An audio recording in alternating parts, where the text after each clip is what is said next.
Actually, one second. Let me actually double check audio. I may not. I, Okay, no. I do have audio right. Okay.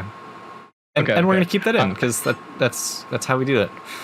I'm just laughing at I'm looking at your tier list and I see Bolton in the bottom. Yes, Bolton tier. It's not Azalea tier. I will convert some people at some point. I believe you, dude. I was gonna go in on that too, so I'm happy to see it. All right. How's it going, guys? Yeah, Roundtable of Wraith intro, all that stuff, but we're just chatting. We're gonna talk about tier list meta. It's gonna be more focused on meta and going into the Pro Tour, but we'll have the tier list on screen for the sake of having a tier list. Mm-hmm. Yeah, I don't know. Where do you want to start? Before going into it, what has been your experience so far? Because we have been kind of playing independently, and we've obviously been playing in locals with each other on occasion. But just like, how has your experience been so far with this meta leading up to Pro Tour? I know we've discussed it, and a lot of it revolves around Prism. But besides that, how do you feel about the current state of the meta right now? I actually really like the meta right now. I mean, I wish Prism wasn't there, but I think the meta might actually be more healthy with Prism here. It feels like it's in a really good spot. I've just seen such a variety of decks everywhere. And everything feels like it has game to some extent. No, definitely. I think this is the first time that I felt like most decks I sit across from like, okay, there's an actual consideration of a threat or a possibility of that, like it being a relatively even matchup when we play. Or when they sit down, you don't go, oh, really? I didn't know anyone played that right now. Like, yeah, like everything feels pretty good. Yeah, there's a very small amount of rogue decks I would classify, and I mean rogue decks I wouldn't even say are technically like low tier. It's more so just that there's not a lot of people commonly playing them, but they're still super viable. Yeah. All right. Cool. Well, I think, do you want to just go straight into Azalea? Yeah. All right, so I say Azalea goes in B. Just because, so something I guess we should clarify before we get into this is our mindset, how we're approaching this tier list as opposed to how other people will usually choose their tier lists. We're going to be looking at it more within the state of what we suspect the meta is going to look like. And that means what the most common decks are going to be played. And so my reasoning is why I think Azalea should be in B is because we see a large field of aggro decks right now. In particular, there's Fi, Briar, Bizride, more Dash, things like that. And I think that's the kind of meta that Azalea wants to see. But it really comes down to, do you think that her ability to shut down and stun other aggro decks is more effective than the power level that the aggro decks are putting out right now? I think she might have a small amount of game into the aggro decks, like a slight favor, but there's too many bad matchups running around right now. She kind of dies to Icelander, Oldhim, Prism, and even like a good Bravo is going to run her over. I'm a big fan. Is this within the aggro, or are you talking about the defensive control list? Because you've been testing the aggro list a little bit on the side, and I felt like that honestly has been more underwhelming into the aggro decks than your defensive control list has been. Yeah. I don't know. I can't see putting her up that high. I think she's fine right now, but it's still just not. B's too high. Okay. Then I'll just sit her in C and call it a day. Yeah. So let's go to Bravo. Yeah. Now I'm interested to see what you think about Bravo, because I would put him A. I've been seeing some people say S, but I don't think that he's really an S tier hero. I think that he is strong, dependent upon the rest of the meta, which is why he's positioned really well right now. Yeah. But I don't see him as being a S level hero in terms of his consistency. Because if he was able to just like Starvo you like he does when he's doing really well, then yeah, he's an S tier hero. But he lacks that, and sometimes it's just a hammer swing for 6 or even 4, and that just really slows the deck down. Yeah. I mean, so I think the big spike we saw in Bravo was when Fi was really, really popular. And I think after the Stubbies ban, Fi is going to fall off. And while Bravo is pretty good into the kind of aggro decks like Briar and Viscerai, his real like good matchup was Fi, and I think we're gonna start seeing Fi drop off pretty hard. The Battle Hard in Portland was yesterday, and there were no Fis at the top 8, and I think they were kind of just dropping like flies. Because I mean, I guess we'll dig more into Fi later, but I think Bravo's like best matchup is going to start lowering in popularity, and I don't think we're going to see quite as many Fis at the Pro Tour as we might have if Stubbies was still around. So yeah, I agree. I think it's low A, but it's a solid option. I agree. He's definitely solid. He's just a little rolly right now, in my experience. Like if you roll well with him, and I don't necessarily mean high roll, but I mean you have to consistently have on turns back to back, then he's really strong. But if he has an off turn, or if there's a deck that can have the ability to flip tempo with decent armor, then I think he struggles. Like I've been playing that matchup with Briar, and I don't feel at all threatened when I play against Bravo. I don't think I've dropped a game against Bravo in quite some time now, just because of having sufficient armor and having good, consistent armor or hand tempo blocking. He seems to be really weak unless he just rolls you back to back. Yeah. If he misses a turn, the game just kind of falls out of his grip sometimes. Yeah. Well, that's a good transition into Briar then. I would put her A. I think it's higher A, but yeah, I think she's an A. I think that she has a pretty good floor. Her ceiling is high, which is hard to attain. She's very malleable. She can play into a lot of different matchups, and she doesn't really have a lot of weak matchups. Everything is rather consistent, I'd say. She's pretty resilient into a lot of different heroes. She just lacks consistency, and that can bite you in a long-term tournament after a while if you don't really know how to play through the inconsistencies of the deck. Yeah, I think if Briar's drawing hot, Briar is the most powerful deck in the game. But like, she just has the ability to just smack a lot of different decks. Like there are like unlike her other Runeblade sibling Bizride, he clearly has sufficient weaknesses and things that can be done to him that are hindrances. Briar doesn't really have a lot of those like Bizride does. What do you mean by that? Can you like counter cards? Or Bizride gets hurt by like Erase Face, I feel like, and other kind of pummels or things that require him to have like a lot of hand disruption or him to block a lot. He doesn't really have a lot of strong, smaller hands. Briar, with her embodiments of Earth, she can block a lot more efficiently with her armor and one card from hand. Erase Face doesn't really do a lot to her. Now with Crown of Providence, CNC plays around a lot of that, and unlike Bizride as well, you don't really have like a lot of high value arsenal cards in Briar. A lot of times you're just slapping a card in arsenal so you can have a 5-card hand, or you can hit it off of Tome of Harvest. But Bizride has a lot of high value arsenal cards that get threatened pretty hard when they get CNC'd, where even if they do Crown of Providence, a lot of times they actually wanted that card, or they wanted to keep it, and they have to get rid of it anyway. So like things like that. Yeah, I think that's a strong point, that Bizride kind of his ceiling is that 5-card hand. His damage scales exponentially with cards, while Briar is a little more linear on the amount, so you can actually block effectively and still have good turns. And Oldhim also, I think, hurts him a lot more than he hurts Briar, or any kind of fatigue strategy, because Channel Mount Heroic kind of plays through fatigue relatively well. Bizride, the current Bizride builds are playing hyper aggro. They're not really building for like a long-term fatigue plan. They're just like, I'm going to try to kill you before I get to that point. So I don't think Briar has that weakness as much as Bizride does too. Interesting. So do you think the Bizride Oldhim matchup is Oldhim favored? I haven't played enough personally from the Bizride side.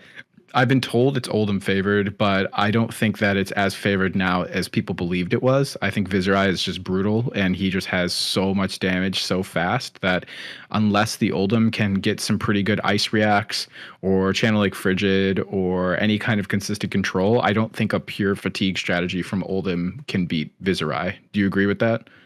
Yeah, no, I agree. Like, yeah, but I've just felt that, or from what I've seen, Bizride seemed favored into Oldhim, at least slightly. Just because the amount of split damage it's just difficult for anything to slow it down. And then Oldhim needs to hold a pretty big hand to be able to do anything more than just a hammer. And Bizride's got enough blues that he can play through the Frostbites pretty effectively.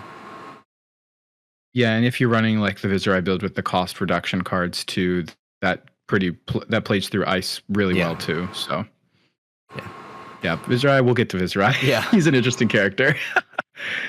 Yeah, we don't need to talk about Bolton. I'm sorry, everyone who likes Bolton. Yeah, Bolton is too fragile to disruption and doesn't do enough damage to be that fragile. Yeah, the poor guy needs a full hand, and we're kind of in a meta right now where you're not really able to hold your full hand, or a lot of times you don't get the option. So, yeah.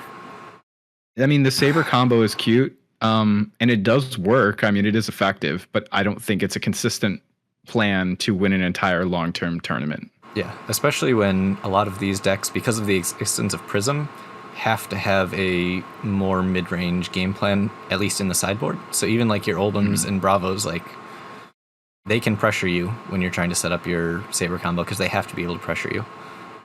Yeah. Yeah. Okay. Well, sorry, Bolton. Maybe next time. Right? All right. Dash is an interesting one. This is probably the first thought one I think that we'll have to put in. I'm definitely leaning A for Dash. I think it's low A. So I'm just gonna have far left is gonna be the highest part of the tier. Yeah. And then this would be where I'd put it based on what we've got right now. Possibly high B, but it's somewhere in there between A minus B plus. Okay, so why do you think Dash is low A? I mean, Dash just does stuff effectively. Like she can block well. She's not as fragile to disruption. She's got a long game plan if you want to go like the item route into like Prism. The game at the Battle Hardened obviously was closer than it should have been, but you've got that plan with the like High Octanes being able to clear auras. You've got a bunch of defensive stuff. You can play that long game, and you also have the boost dash that deck just kind of does way too much damage for at least a few turns. So decks that aren't prepared to weather the storm of those Tekla Pounders are going to find themselves on the back foot early on. And she kind of just functions well, and she's very consistent as well. There's no like real brick hands in the deck, so it might not have a crazy ceiling, but it's got very consistent hands. Yeah. Dash to me has always been the deck that's kind of like the baseline deck in Flesh and Blood, where it's just always like it blocks well, it does good damage, it's consistent, it has like a pretty substantial like baseline in terms of if you want to test different decks into it, you can kind of get a good idea as to where your place is. But now with Tekla Pounder, and I think even just like Tekla Core is so powerful and consistent. She really has a malleable way of just going hyper damage super fast, where she can try to race the aggro decks and not even like try, like pretty consistently, I would say, can get very close or just kill them, depending upon how she draws, which is pretty astounding in its own right. But then also having that really well defensive fatigue strategy, which I still think is a little too slow for the current format, but obviously into like the slower decks, it might be more efficient. But she's been relatively surprising. I thought that she was going to be good, but not to the level of how well she has been performing, where you're consistently seeing Dash in top eights, even in finals, even through the RTN season she was winning, which was pretty surprising. Because even in my mind still, if people are like, I'm going to bring Dash, there's still a part of me that's like, I don't know if that's a great idea, but she seems to be super solid. I don't know. Seems to be a good pick.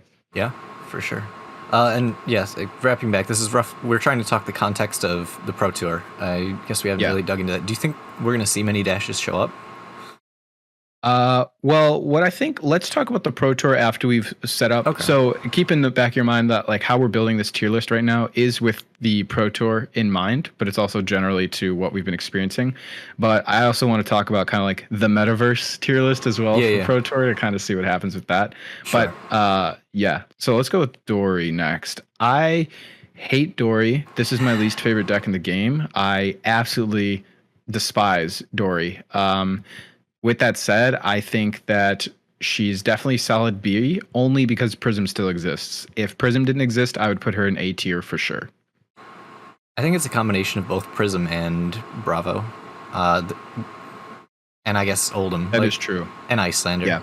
She's got enough bad matchups. She kind of has a similar thing to what we were seeing with Bravo, where when Fi was popping up, Dory got to just run around and prey on all the Fis. But now, as we're starting to see the Fis dwindle in numbers and not be at those top tables, I think she falls down a bit, more so than Bravo did, because Bravo still has, I think, a little bit better matchup spread.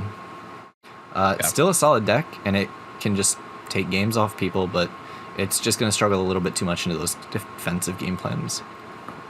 Yeah, the fridge is still massive and very annoying. She still has a really solid game plan into the Rune Blades. I really think that she's Rune Blade, or she's super favored into the Rune Blades, I feel personally. And Glistening Steel Blade is an insane card, and I think that that was a huge boost. In addition to even maybe more so run through, that card has just been performing insanely well. Because before, when Dory would just swing like a naked Dawnblade, you'd have no fear. But now I hate it, because now it's like, well, this could go many different directions, and I can get punished now in many different ways. And I wish I could just say no block, but that's just not the case sometimes. Yeah. Yeah, the new cards she's gotten are definitely a big boost into the aggro decks. I just don't think that they do enough into those control decks and decks that already want to defend. And so that matchup hasn't really gotten much better. So that's still going to be your struggle. And then obviously Prism. So for sure. Well, all right. Dromai is going to be an interesting one. This is hard because there's not a ton of data on Dromai yet, and I don't think that she's even close to reaching her full potential. But I think B is a solid place to put her. I think that she is a hero largely benefiting from a pilot that is very skilled and knows their matchups really well. So inherently, I think that she's pretty fluid on the tier list, dependent upon the pilot, I think personally. Yeah. And I think that she has a lot of good game into almost all the decks. I don't think that she has like an inherently, well, that's not true. I think Dory is probably pretty rough, and I think Briar isn't the best, and maybe Fi. So maybe there's a handful of decks that are rough, but I still think you can win against those decks, you know? I think Viscera is probably really is. Oh, yeah, and Viz. Viz is rough. But you feel, even like those bad matchups, it's similar to Prism, where you still have game into them. Yeah. I don't know if she has quite as many good matchups, like super favored matchups as Prism, and that's kind of what's holding her back. Definitely. Prism could afford to have bad matchups because she had so many like almost auto win matchups. But Dromai feels just like a more fair Prism. Yeah. She still has the potence of big attacks with Phantasm, and then also the really grindy nature to where she can just hang on to games and just not die, and then just finish you with like burn them all, which is just so annoying every time it happens. Because it's like, I think I'm going to kill her, and then she just does not die. And then dragons keep coming, and then I have to kill a dragon, and then I lose tempo, and it's just really solid. She's just a super solid deck. I think if you are getting into the game and you're looking for a hero that you can really delve into and invest time and learn your matchups, I think you will greatly benefit from having that time with Dromai. And I think that in the next set for Dynasty, there will be definitely some solid support that wouldn't surprise me if it does push her into that next level. Like we've discussed how they've made the importance of putting Ash under dragons. If there's a card that just removes Ash from a dragon or something like that, that would be really strong. But where she is right now, she's just really fair. Yeah, I agree. All right, Fi. Now the fun one, Fi. Put that trash deck in B. Are we going all the way down to B? I was thinking low A. I just hate Fi, dude. It's such... I do too, but sometimes he just does way too much damage. I know, and that's annoying because it's a bad deck. Like in every scenario, it is a horrible deck until it hits the Art of War Spreading Flames or whatever, and then all of a sudden it's just like, yeah, I'll do 40 damage and, just take all of your entire hand, your entire health, and all your hopes and dreams, which is just so annoying. I hate decks like that. But, I mean, do you really think, like, moving forward, he's still going to be that much of a threat to put him in A tier alongside of Bravo and Briar and all those people? Yeah, I think so. That does a lot of damage, and it's really hard to stop the damage. Like, it's just... But he's so easy to counter, though. Playing decks that counter him, yeah, right? Playing decks that counter him, but all the decks that don't are going to struggle reasonably, or have at least a fair game into him. Like, how do you think he pairs into, like, Viscera? I think it just depends on how many Revel and Runebloods Viscera sees, and if Fi and Mordred's, I guess, and if Fi is able to Well, no, that's not true. In my experience against Phi, I think if you're drawing your CNCs, your race faces, your shrill mobs, your Mordred Tides into the rebels, stuff like that, you can definitely match him on damage, and your armor is huge in the matchup. But I'd probably say just because of his high roll pop-off potential, it's probably a 50-50. Yeah. It's still a traditional aggro race, which is not reliable. Yeah. I mean, and then Phi's got a lot of game into Prism. Like, I think Phi is reasonably positioned in the meta. I think losing the Stubbies gave him like a big edge in these aggro matchups, and he doesn't have that much of an edge there anymore. But his other matchups are still fine. Yeah, because the problem is he gets one big turn, essentially, and that big turn is supposed to carry him throughout the rest of the game. Yeah, when it does 35 damage, it does. Yeah, and then you have to then, at that point, get them close to death so that you can just kind of grind them away until they lose the game. Yeah. But if you just never see that, the deck, its relative floor is so low, I feel like. I mean, just the average, if you draw a handful of blues or like 2 blues and 2 reds, it's just like you're not really doing anything. Yeah, I mean, most of the blues they're putting in the deck are 3 blocks. So if you draw blues, you just 3 block. But I don't know. I still think the deck is powerful. Vein Loyalty. Yeah, and then what else? The other one. There's another one. Yeah. They're also similar. I've seen them put in even like Soul Bead Strike at one point. I don't know if that's come back out now. I saw Flying Kick, blue flying kicks too. But yeah, they wanted their blues as 3 blocks. So if they draw a blue hand, they can block. But I think the deck's still fine. I think Phi is like a Swiss like pummeler. Like he'll rip through Swiss until he gets to the top tables, and then he'll find his really bad matchups. It very much surprised me if Phi won a big event in the next upcoming events here. Yeah, now that Stubbies is gone. Yeah, so but still a solid pick. But yeah, I don't know. I think you're gonna kind of have a rough road if you pick Phi. Yeah, I agree. Oh boy. Put her in A or S. No, I think she's A, and if Prism is gone, she's S for sure. I would put her. I'd put her above Phi.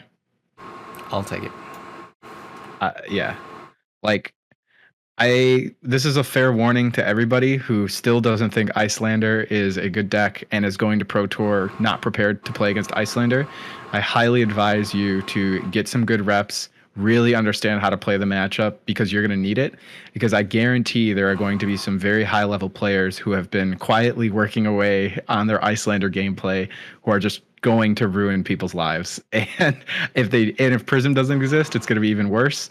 And if she does, they'll probably still bring her and just hope to dodge the Prism. This deck is a monster, and it's very hard to counter. That's all I have to say about that. Levi, you want to expound on that? I'm scared of Prism.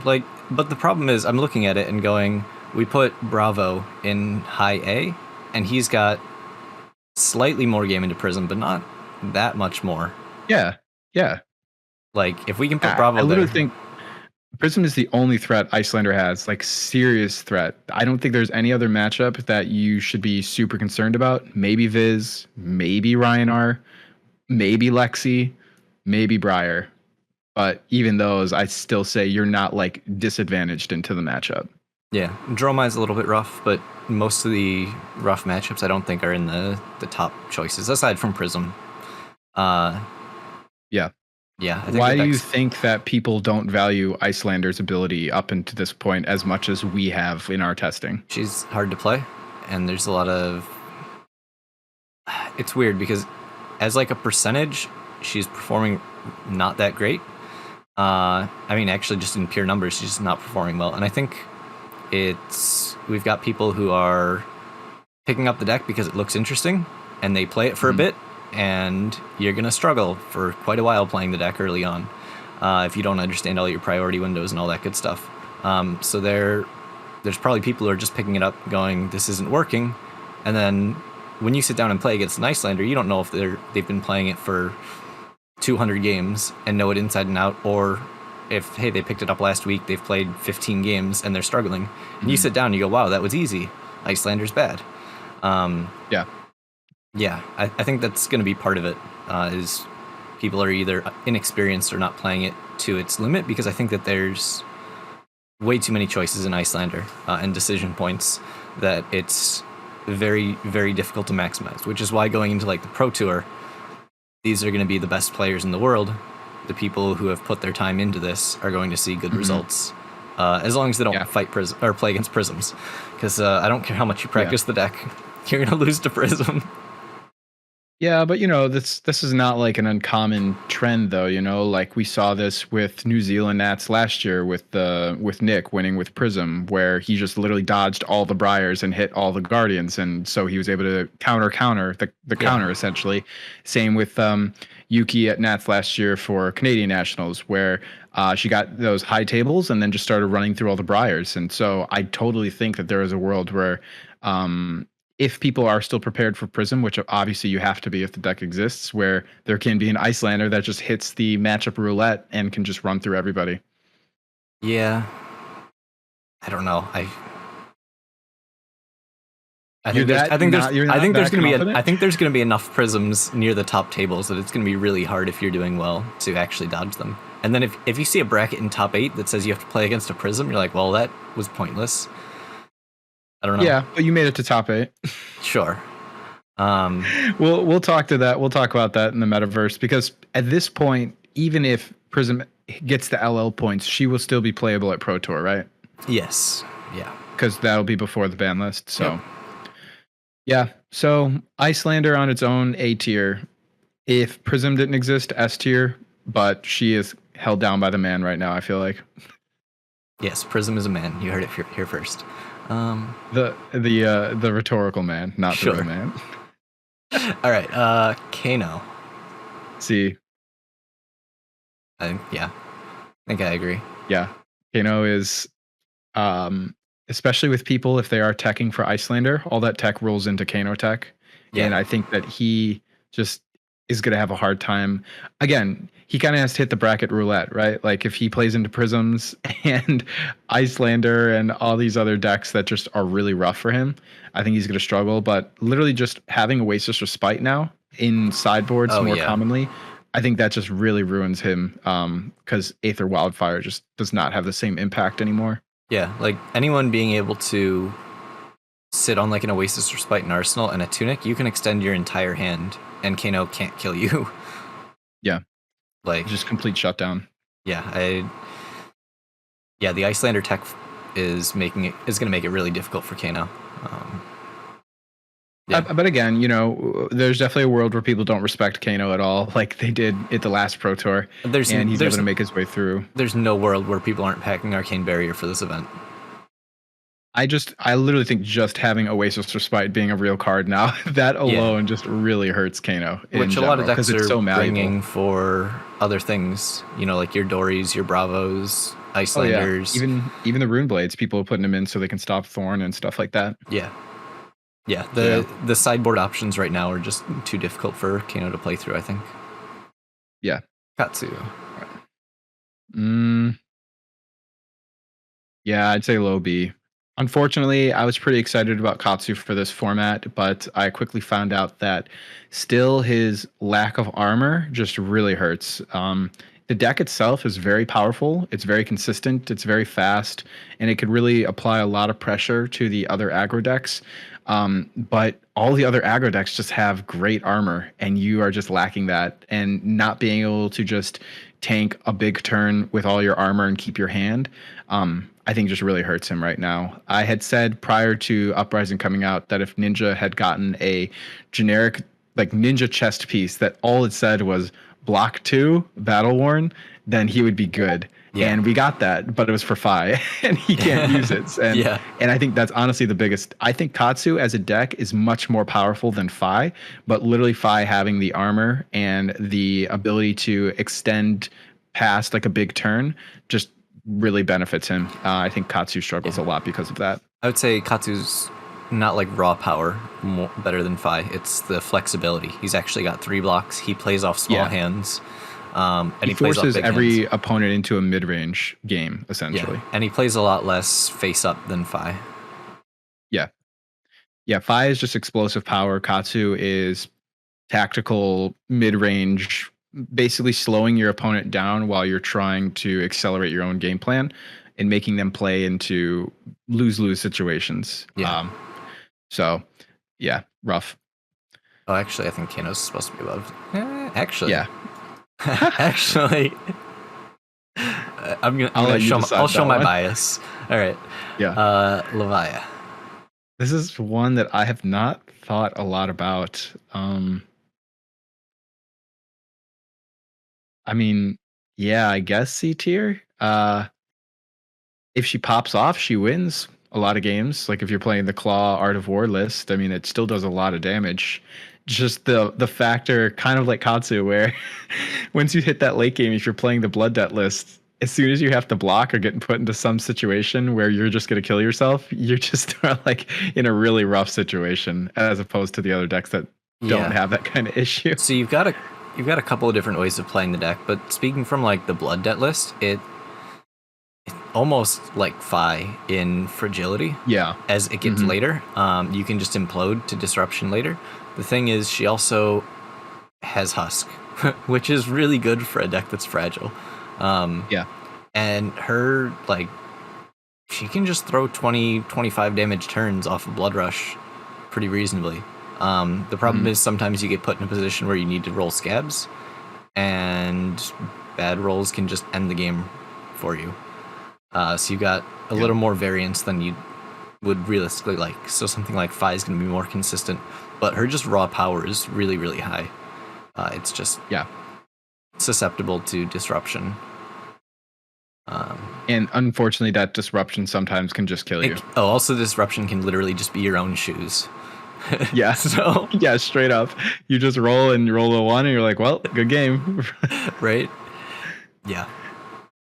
But yeah. Unfortunate. I do like Levi, but yeah. Yeah, for sure. She's in a rough spot. Lexi I'd put in B. Yeah.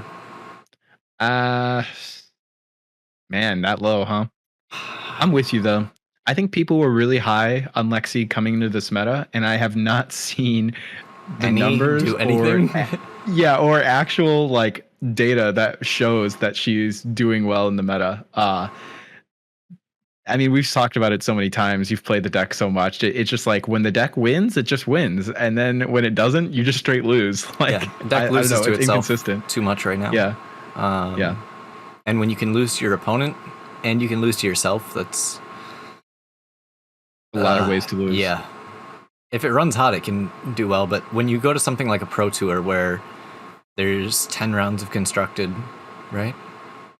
No, they're only doing 4 each day, so 8 rounds of constructed, and then a top 8. Like, I don't want to put my event on the RNG behind 3 of a kind. Yeah. I mean, you draw through your deck really fast, and if your deck is stacked like average or suitable, the odds of you drawing through your deck and seeing your 3 of kinds really quickly and all your Art of Wars and your Rain Razors, it's really consistent. But then as soon as you hit that like 3 of a kind turn where you just have no arrows, or you draw all arrows, or you just like even the like, I mean, you've had turns where you shoot like 1 arrow and then it gets blocked, and then you load another one, and then you just kind of have to pass. But then any disruption, or even like a Command and Conquer right now, which Command and Conquer, most people are running, just ruins Lexi at this point. Oh yeah, I've actually for the first time gotten to play Command and Conquers against Lexi, and it feels great, just because I've had it happen so many times. She's again very fragile, and it's easy for her to lose grip on a game just by having tempo and then drawing poorly. And I don't know. Even Erased Face puts in some good work against her now too. Stops the fuse. It stops the fuse, and it stops her flip effect, her Lexi ability. So, I mean, which depending upon the build can be pretty impactful if they're looking for their go agains or things like that. Right. Yeah. But yeah, I think she's fine. For Lexi. Oldhim A. B? Wow. Oh, wow. He's putting him in the high B. I mean, I've just been watching a bunch of streams and like just watch, we got an Oldhim into Fi and he loses. Oldhim into Bizride. Like, you're supposed to be beating these aggro decks, and I just keep watching these Oldhims lose. Like, and then you auto lose to Prism. Like, if you're going to take a Prism auto loss, you should have some other good matchups, but he's like, outside of Prism, it feels pretty well rounded in his game against stuff, but I don't know, it just doesn't seem impressive. I mean, I'm looking at the whole A tier right now in thinking about those matchups into Oldhim, and all of them don't really feel that bad. Like I feel like all of the heroes in Dash A beats tier. Oldhim with items. Fi beats Yeah. Oldhim. Beats Oldhim. Beats Oldhim. Beats Oldhim. Like the problem is I think Oldhim beats inexperienced aggro players. An inexperienced Oldhim beats inexperienced aggro players. A good Oldhim versus good aggro players. The good aggro players are going to beat him because they're going to understand how to set up big 5-card hands, set up their pitch deck, and push through damage on turns, or go wider than Oldhim can disrupt. So I should be asking: when you're talking about this, are you talking about aggro Oldhim or control Oldhim, or where are you coming from? Because I know some people are going to be like, I was going to be different variants. Yeah, there's different variants. I guess kind of that point says that fatigue Oldhim isn't a thing right now. I don't think it can be a thing. It doesn't beat anything. So you've got to be at least like mid-range. You're going to be on the defensive side, but you've got to have some proactive stuff to do. And I think Bravo just does all that proactive stuff better. And the defensive power of Oldhim right now is not that much better than Bravo. I think the issue is if you go full defensive Oldhim, you actually are just playing into a world that aggro players want to play in, because you're not providing any kind of proactive hindrance or disruption to them, and they're able to just freely press and then set up 5-card hands or pitch stack how they want, so on second cycle they can just kind of pop off. Yeah. Aggro Oldhim seems to have pretty good game into the aggro decks just because of the solid disruption, and if you obviously Oaken Old is still a stupid card, Pummel is still a good card, and even Ice React is still pretty good. But like you said, and I've even heard Michael Hamilton talk about it too, where it's just really hard to build a solid Oldhim deck that can play into all of the aggro decks and then your other matchups and still be able to efficiently play through and beat the aggro players without fully committing to just beating aggro. Yeah. And then Prism still exists, but I think he's a solid deck, but I think he generally is placed higher than where at least I have experienced him playing and what I've seen. Yeah. Prism, just throw her an S. The fact that literally most of our conversation today has revolved around Prism in some way or another. Yeah. She's just always has been. She's meta-defining and always right will now. Be meta-defining. Yeah. And she's got like four. She's got like 4 auto wins in these 10 decks right now. Yeah, but I think it's almost in a way a needed balance. I really like. I mean, it's never fun for anyone who's playing a deck that just gets wrecked by Prism. Like, nobody enjoys that. Yeah. Nobody has a good time. But I think what she provides to the meta in terms of balance is really good and actually is one of the big reasons why we have such a healthy meta right now. But when she leaves, I'm a little concerned, honestly, to kind of see what doors that opens and what new monster comes out, particularly Icelander. But I think we're kind of just stuck with this for the time being. Also, it's kind of funny where she's the best deck. She's been doing well, but she's also cannot seem to close any events, at least the Battle-Hardened Portland and then some of the other ones, just because of the fact that she's super well-rounded, but the aggro decks still just crush her. Like, if there is aggro around, she just is going to have a difficult time. And it really just comes down to your matchup roulette in a lot of games, I feel like. I don't even think her aggro matchups are that bad. She's got Fog Down now. She shuts down Rune Blades because Fog Down's OP. 40% for Prism or something, maybe 35. Yeah. Super winnable. Yeah, for sure. Super winnable. But then she's got so many just auto win matchups. It's like, I don't know. Her matchup spread is too strong even when she has weaknesses. I still think she's not. I am in the position where I don't see Prism winning any of the new upcoming events. I still think she's going to be around for Nationals. No, Prism will be gone. I think she's, because also the thing with Prism is that we've had Prism for over a year now. So people are very familiar with Prism. They're really good with their Prism matchups. And obviously so are the Prisms. But I feel like having that widespread of just player knowledge and expectation to play into a Prism also is great for, well, not for Prism, but for playing against Prism, which is also why I think we're going to see her struggle to just finalize and get those last couple points here. No, Prism's the best deck. Everyone should play it. Yeah, if everyone just plays Prism, she'll definitely outlaw. Literally everyone needs to play Prism. Thank you.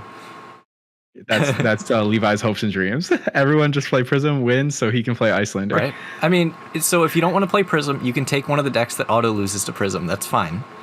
But aggro's bad. Don't play aggro. Yeah. Aggro. Don't play Fi. Don't play Bizride. Don't play Briar. No, definitely none of those. No. Briar's not a problem. She's fine. No. Yeah, that I don't know. Prism's just very, very good. Yeah. All right. Very solid. Reinhardt. I honestly, nah, dude. I think he's B. I think he's low B. Since I've kind of been going back and messing with him a little bit now, he's been performing pretty well into a lot of different decks.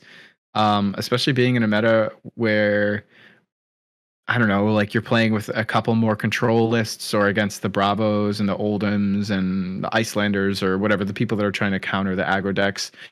He has the rolling potential to beat the other aggro decks, but you kind of have to play into your variance, which is unfortunate and inconsistent. And he's just too fair. That's what I found. I mean, I played him, he was doing well, and then I went back and played Briar, and I'm like, wow, this is what power feels like. Like, you just feel the significant difference and just like, oh, okay, so this is just what like unfair power feels like compared to just like a solid fair deck. Yeah. I don't know. Reinhardt, like, the Intimidate mechanic says, here, you have to play with a 5-card hand. And like half of these decks are going, oh no, I have to play with a 5-card hand. Whatever shall I do? That's just what I wanted. So like, Intimidate's completely irrelevant against most of these aggro decks. It does, and then the defensive decks have had to put in more aggressive game plans or the ability to play on large hands just because of stuff like Prism, stuff like Icelander, where you have to be the aggressor. So they don't fall apart when they get stuck with a 5-card hand like they used to when you had like your Fatigue Oldhams and stuff that only wanted to block with 3 cards and swing a hammer. So his raw power is reasonable, but the Intimidate mechanic feels very underwhelming right now in this current meta. Yeah, I mean, Intimidate is still strong just because you can just kill people without their consent in a lot of ways. But, sure, but that's once they get to like 15 or so. Yeah, but you can chip away. I mean, the good thing with Reinhardt is that you can have those explosive turns, and then you don't mind blocking. Like, you have good blocking ability. But if you give up tempo, sometimes you just have a really hard time finding the window to get the tempo back or to have consistent. And Swing Big helped a lot with that because it allowed for you to be, like block with 2 cards and just throw 8 at your opponent, which is just kind of absurd. Yeah. But we need like 2 more of those cards for Reinhardt to, I think, find a place up into like A. Make Swing Big a cycle. Make it blue 6 red for sure. Oh, that'd be so good. Red, yellow, blue. Yeah. Yeah, there you go. There's 2 more. I'm just upset generally because, as some of you people who have known, if you've been around for a long time on our channel, Reinhardt was the first deck that I played, and I've been a big supporter of Reinhardt for a long time. But LSS has just done us dirty so many times. Like, Everfest came around, we got Swing Big, but that didn't really impact the deck like Runic Reclamation, Revel in Runeblood, and Swarming Gloomveil or something, right? Yeah. And then we got the structure decks, and then, Dory got Glistening Steelblade and Run Through, and we got nothing. We got like pretty much nothing. You got a downgraded weapon and a reprint of Alpha Rampage. Yeah, and we got Pack Call, which is like kind of cute, but not really that great. I mean, it's just a side upgrade. And then we got Clearing Bellow, which is, again, like fine, but yeah, I don't know. It's just been really unfortunate for our boy Reinhardt. I hope he sees better days soon. But the poor guy is just kind of kept down by the man yet again, this time James White. Yeah. Speaking of decks that didn't get much from Everfest. Wait, never mind. Himself, Mr. Bizride. The man, he is a beast. I actually love his. Like, right now, in terms of his iteration comparative to the Scaletta version of Viz, I hated that version. This Bizride is so much cooler to me. I really like Viz. I could go on, but you tell me what you think about Viz right now. Viz is really good. Yeah, dude.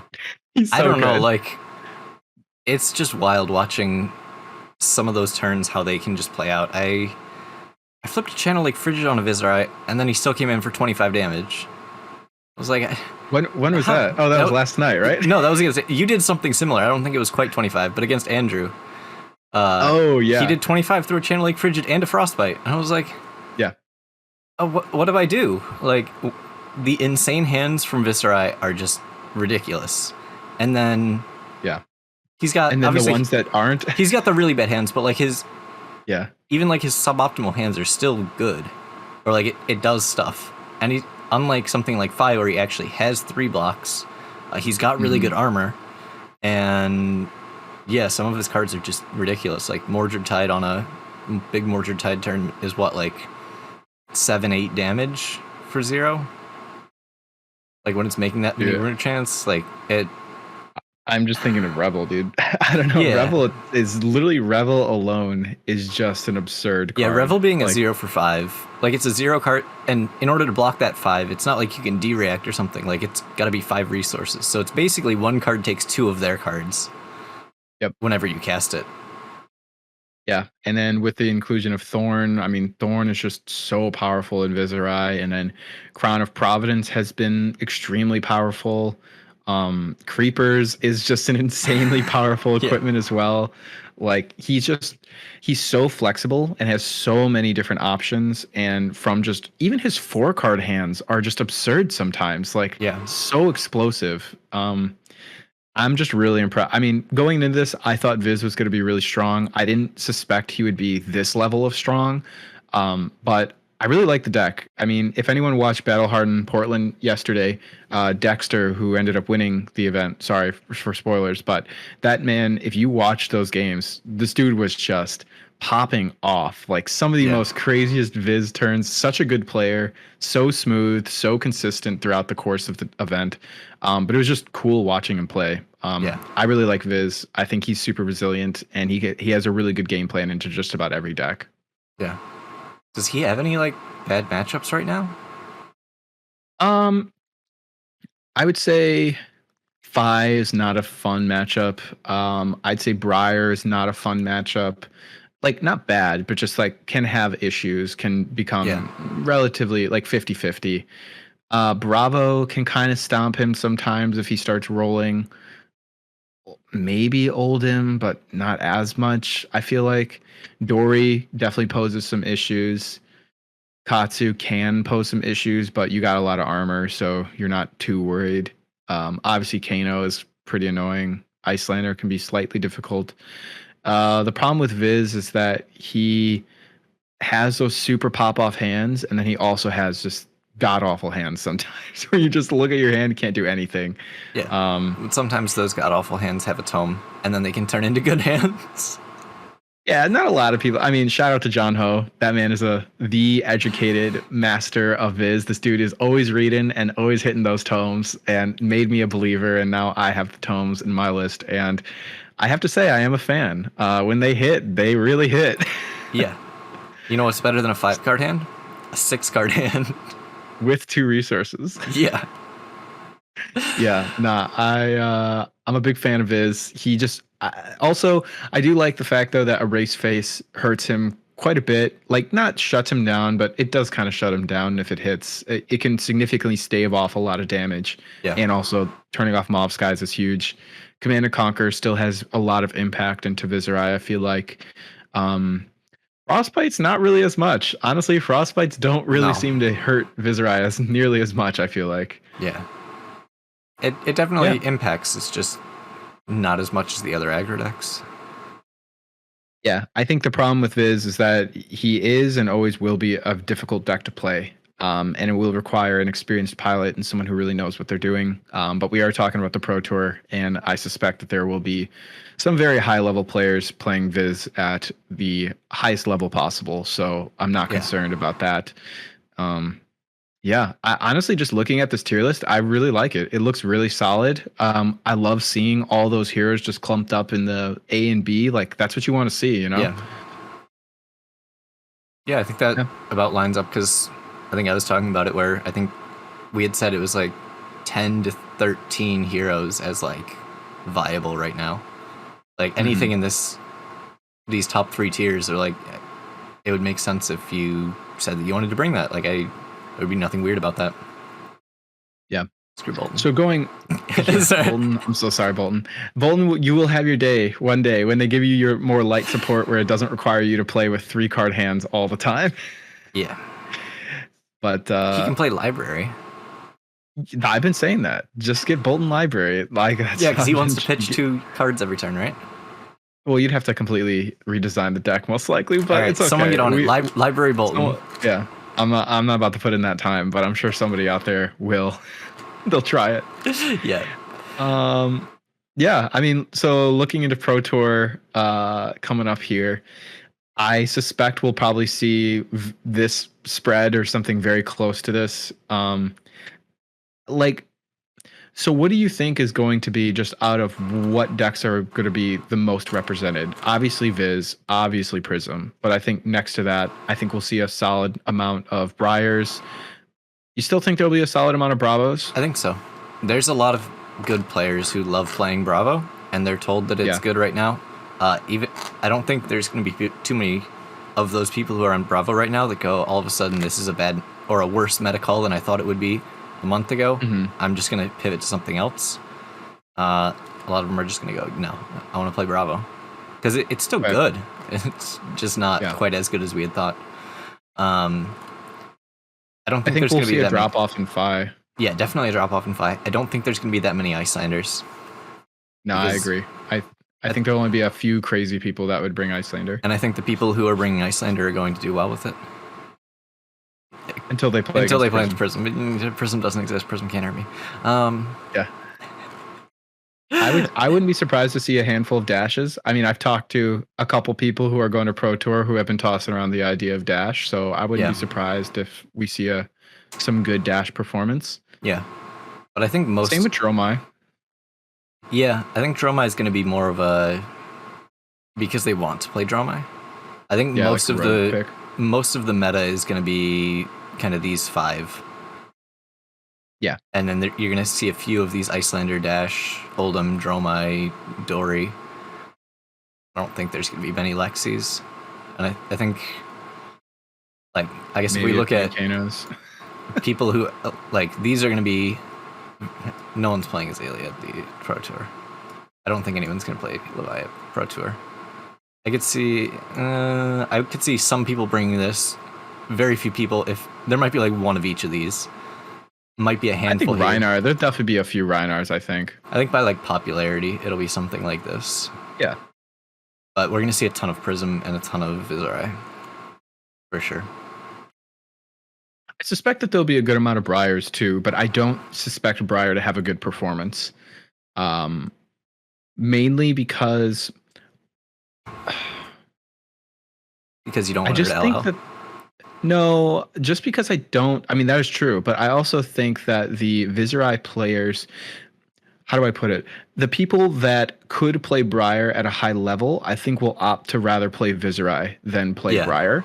And then the people that are going to be playing Briar, there might be a handful of like really solid Briar players, but also I think that there's going to be like the Phis there that are going to kind of struggle into picking off the Briars, and then like the Bravos. Again, I don't think that that's that bad of a matchup, but I definitely can see people struggling into that matchup for sure. Even Prism though now, like I still think it's a pretty solid matchup, but it's definitely a lot scarier than it used to be. I remember when I back at Indy when I played against Prisms, it just felt free. But as I've been playing more and more and more, it's just been getting harder and harder and harder. Like Prism players are just getting really good, and they're just really learning how to play their matchups. So, and Fog Down I've been a huge proponent for Fog Down. I really want the card to be solid. And I think it is. I think we're gonna see some more Fog Down Prisms just throwing down against Briar and Viz. I think. Yeah. I mean, the card's great. Yeah. It also creates the aura off of the haze bending, which I learned yesterday, which is pretty awesome. Fog Down. Ooh, interesting. Yeah, because it's an aura, so it creates a special shield, and it also does a damage from Merciful Retribution. Gaming. Oh man. Consistency, and it's yellow. It's like it was built for Prism. Right. Yeah. Yeah. Cool. So I realized. Talk about the. Oh, go ahead. Oh, go ahead. Oh, I realized I had to change some labels on it because you're gonna have people who fast forward to the end of the video and they see this and go think that this is the actual tier list, which is not too bad. It's reasonably close because I mean we're just moving a few things around in frequency. All right, what universe are we talking about?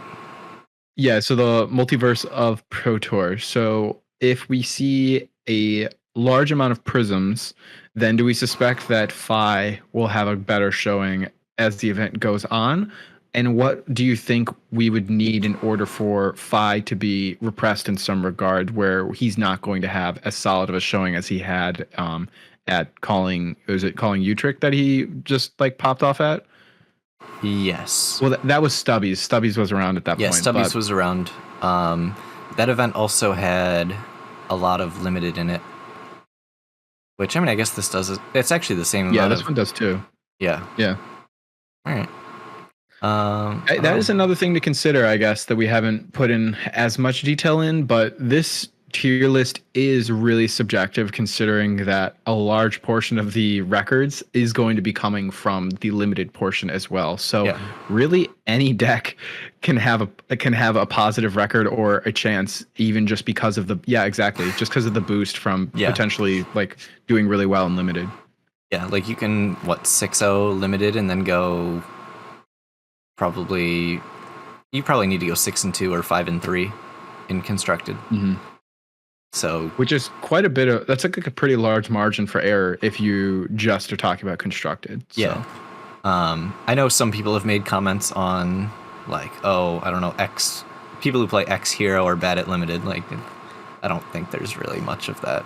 There's probably going to be some level of kind of switching between that limited and constructed, where if you're going from something like playing Dromai and limited into a completely different play style in constructed, that could kind of mess with your lines a little bit, or kind of your the way you're approaching the game. It can throw off a couple rounds, but it shouldn't. I don't think it's gonna have any like notable impact. So we're saying that the people that bring Phi will have an advantage because they're just gonna hard lock Phi for everything. I think there's a very small advantage there. If their drafts line up for Phi, if the drafts don't line up for Phi and they end up forcing Phi just because they want to play Phi all weekend, that could end up being a disadvantage. But if it happens to line up with Phi being able to play the same deck, obviously different deck lists, different format, but being able to play the same deck and same lines and play patterns for the entirety of the event is at least a non-zero advantage. Yeah. And I mean, Bizride and Prism are pretty difficult decks to play. I think Briar is pretty hard to play, but I think that Phi there are obvious like advantages you can get when it comes down to being able to sequence properly and read your opponent and know how to pressure and how to maintain tempo and things like that. But the deck itself is rather linear and pretty straightforward with the play lines. So I don't think it's a bad choice if you're just trying to play a long event and not get fatigued to just play a solid linear proactive aggro deck. You're just playing mono red, red deck win. I mean, and that is a thing for a lot of big events where, especially in the obviously most of these events are timed rounds, but like you play a Phi deck, you get to play 15 minutes and you get a 30-40 minute break in between, as opposed to you want to play a Fatigue Oldham, you're playing basically all the way through the entire event, or you play something like an Icelander and you are having long games of a lot of decision points. There's definitely mental fatigue to consider. Luckily, top 8 on the third day, or is it? No, that's only nationals or U.S. nationals. Yeah, so top 8 is going to be all the same day, or this day 2. So it's definitely consideration too. I mean, again, the people who play Prism at a high level, I suspect, have been playing Prism for a long time, but the deck is difficult. It has a lot of decision points to make. I mean, even just when it comes down to pitch stacking, like that dash game for Battle Hardened yesterday, where so unfortunate. The Prism player should have won that, but I don't know if they consciously or just didn't think about it or what happened, but they drew in a handful of all auras because they just happened to pitch stack, I guess, that way, and they lost the game that way because they just couldn't block the last pistol. So it's like very small things like that after a long day of events, like, I don't know. I wouldn't be thinking. I see 2 cards in my opponent's dash deck that's left. That's all they have. I probably wouldn't be thinking about my pitch deck either, or things like that. So we'll see about that and just the consistency of play throughout the entirety of the event. I mean, playing limited might help with that. Being able to have that kind of break from whatever game plan you're trying to enact in CC as well. I mean, limited is also, it's not just straightforward. Like there is still kind of it's going to add to fatigue. It's not just a break. Games are shorter. Yeah. Yeah. Cool. So I think that's pretty consistent. I mean, once Prism goes, do you want to do like a little bonus tier list as if Prism didn't exist? Yeah, bonus. Put Prism doesn't exist. Let's put Prism in LL. Prism doesn't exist. What do you think? Build the tier list how you think it would be. This goes up. Bizride, I mean, I think Bizride is still really good. We might see Bravo move up slightly because he kind of loses his worst matchup. Oldham probably moves up slightly. Maybe dash down a little bit. Dory comes up. I don't know. Kano can probably go up slightly. I don't know. Like Fi drops off a little bit more because people are actually going to be playing these decks up here. Yeah. Maybe Dash is fine. She's still really flexible. So we get even more decks that... No. Reinar still probably moved up. I don't know. I don't know exactly where the rest of the stuff goes. I don't know. Azalea's right there. Oh yeah, Azalea can actually play the game now? Yeah, except for her other bad matchups that got held back by Prism. Yeah, I think this is a pretty solid estimate in terms of what we'll be seeing once Prism LLs. Yeah. And again, this would be at like if nothing changed going to like Worlds. I don't think at your like local armories and stuff we're going to see quite the same because this deck is hard. Yeah, that's something we should.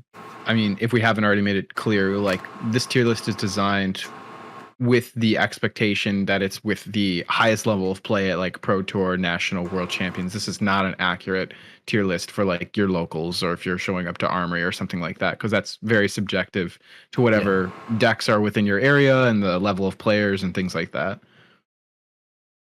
Yeah. I honestly think Oldham would maybe go a little higher, to be honest. Like with Prism not around, I mean, the Guardians really are only being held back by Prism and then obviously the aggro decks.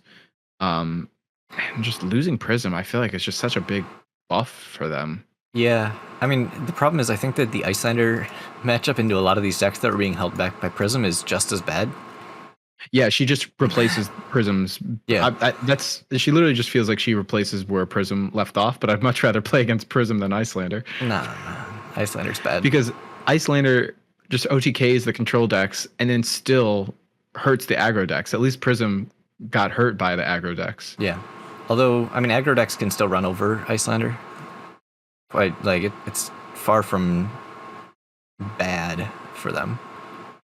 It's kind of coin flippy. It depends. I feel like on a number of different variances in terms of like who gets to go first and how many Aether Ice Veins do you see and how long is Channel Lake Frigid on the board for. And 9 turns. Maybe not as much for Viz, but yeah, like the other aggro decks, obviously that's like a huge impact. Yeah. So I don't know. Like Dash is pretty funny. I think Dash is relatively resilient into Icelander, to be honest. She dies to hypothermia and dies to Channel Lake Frigid. But outside of that, yes. Nah, man. You just get 2 Tekla Ponders, you put a Tekla Core on board, and then you just swing for 8 to 10 damage with 1 card. Okay, and I block for 8 to 10 damage. And then I'm okay and wait until the Ponder's going. Nah. It doesn't work like that. It doesn't work like that. I think Control Dash should have a very rough time. Maybe not. Yeah. I don't know. It's a matchup I need to test more. The Aggro Dash is scary. If Aggro Dash draws a lot of gas early, you can run over the Icelander, but if you fizzle or get Channel Lake Frigided or Hypothermiad, you're going to have a rough time. Dory feels like it's going to be a lot more fun. I'm curious what sideboard options Dory could have into these control decks for getting over. I don't know if we'll see like more Iron Song determinations and stuff and more front-loaded buffs. If that could become a thing. Yeah, I could see Iron Song making a comeback, to be honest, once Prism's gone. The card's kind of fallen to the wayside, but it definitely can have a big impact, especially with Run Through also paired with that card. And probably see some more overpowers, if not. I mean, I know a lot of Dory players are playing Energy Potion currently already. But maybe some more strategies leaning into utilizing those energy potions for like big swing turns or something. I don't know. Yeah. But yeah, I think Dory has some more flexibility in like sideboard space and whatever if Prism's gone. Yeah. I think once Prism is gone, we'll see a lot more energy potions making their way into sideboards. No. Energy potion's bad. Won't play it. We'll, yeah, I'm sure. Just as a little Easter egg for people, might want to start siding in some energy potions if Prism goes away and Icelander becomes a good deck. No. You don't. Why would you want more resources as flexibility for disruption or playing around disruption? That doesn't make any sense to me. Yeah, I don't know. But yeah, I mean, so if really quick on energy pots. Yeah, let's talk about Fi. Didn't we see a Fi deck playing energy pots at one point? I don't know. I don't remember. I'm pretty sure I popped into some stream at like a call. It might have been the calling. There's like 2 E-pots in play for the Fi, and he was just waiting for his big stubby hammer's turn, and just having 4 spare resources for it. Because like he always has go again. It's a blue, and then you just play it at the end of the turn, and it sets up a massive turn later. So he's already playing it. Dromai can play it just fine. Oh yeah, it'll be great in Dromai. I've been really liking one of our locals players has been playing Dromai a couple times, and he's playing like the 18 blue, or was it like 16 blues or something like that? And it's honestly pretty cool. Like it's more surprising than I thought it would be, but having those extra blue resources really provides more flexibility in Dromai's play. So I'll be interested to see what kind of Dromai builds evolve past that, if we kind of see it more of a step away from like the 9/6 blue counts into a higher blue count. Yeah, that'll be interesting. All right. Cool. Well, let us know if you guys got any thoughts on this or questions, or what you would like to see moving forward with Pro Tour or anything like that. Do you have any final words to say? No, I'm just putting this back because I know I always fast forward to the end to start on a tier list, and then if I see some hot takes, I want to go actually listen to the takes. So I gotta line it up again for the end. Dory, Kano's bad. Reinar is where he's supposed to be. Yeah. What did I have these things in? Yeah, I think it was something like that. Yeah, something like that. Something like that. Something like that. Close enough. Yeah, there it was. The Lexi was there. Yep. Yeah, beautiful. Go Prism. Everyone should play Prism or a deck that dies to Prism at all of these big events that give Living Legend points. That's my recommendation. Rune Blades, rise up. We need to keep Prism around so we can keep farming. Nope. All right, guys. Well, we appreciate it. Thanks for stopping by. I hope you enjoyed the video. We'll see you soon. All right. See you.